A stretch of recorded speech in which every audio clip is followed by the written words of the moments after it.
Yeah, I think the efforts to try and tell this story as authentically and truthfully as possible really kind of permeated every aspect of the experience. And it was key to, I think, a lot of us wanting to be involved. You know, I think without speaking disparagingly of other war films, like there has been a tendency sometimes to kind of romanticize and glorify the experience of war. And I think that what this film does, as much as possible, is give a very kind of objective, truth-based experience of what it is to be at war. And everything was informed by the memories of the individuals who survived the events. And those memories were kind of corroborated by the other memories that contributed to the script, which was more like a transcript. You know, there's very little exposition, there's very little characterization or dialogue that exists outside of kind of military speak and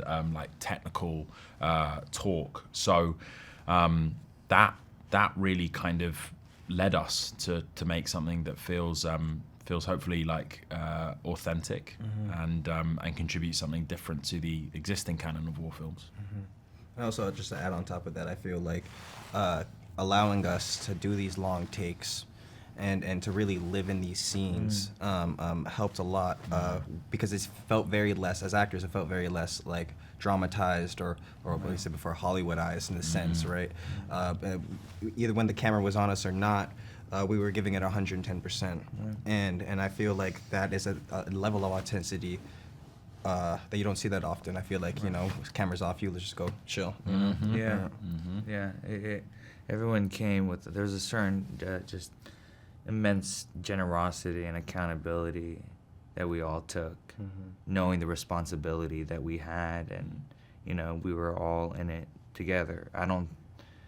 I couldn't have imagined it being possible, what we did with anyone else, because everyone was just in it, locked in. Well, I can hop on that quickly.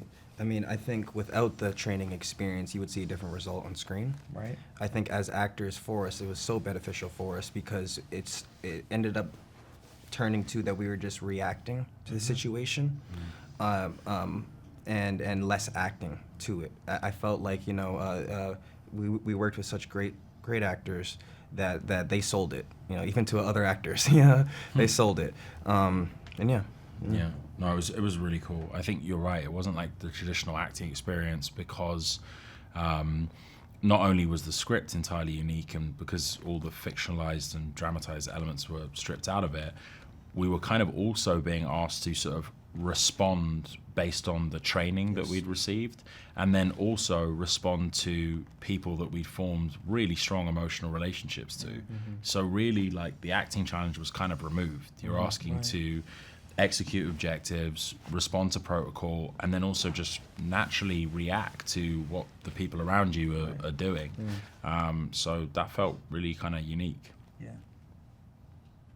It was truly a great privilege and honor, and you know, just a great reminder, you know, at the end of the day, why we were there.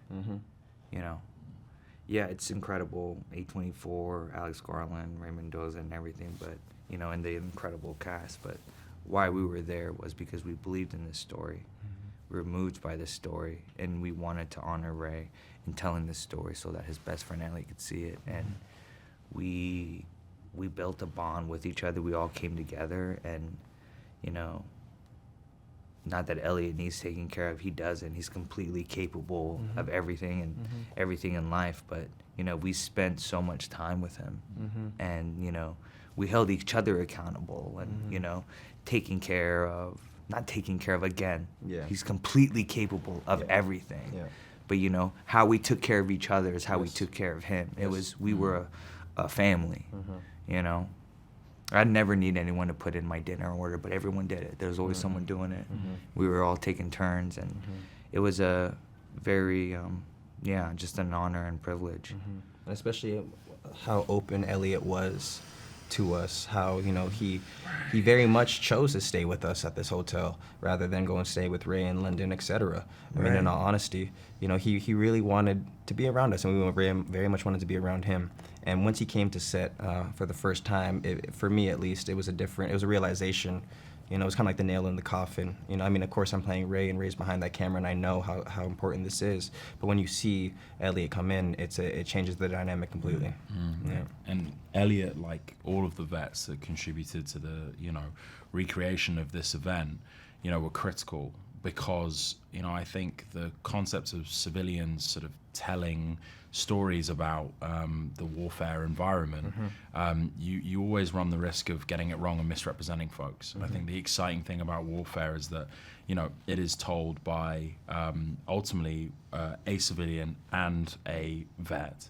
And in it being co-directed by Alex and Ray, what the film I think has achieved has offering up a depiction of war that will allow civilians to better understand what a warfare environment is like, and it will hopefully allow veterans to feel better represented and have their, you know, experience more authentically told to the wider world. 凄まじい戦場の音をドルビーで体感せよ。2006年イラク戦争。精鋭部隊8名、アルカイダ狙撃の任務を命じられるが、敵兵に完全包囲され、強襲される。ミッション1、見えない敵の位置を把握せよ。ミッション2、指揮官の代わりをせよ。ミッション3、意識不明、瀕死の仲間を救え。救援は来ない。タイムリミットは95分。You gotta be the CEO. Stay back. 手段は問わない。Fire into it. 8名全員生きて脱出せよ。ウォーフェア、戦地最前線。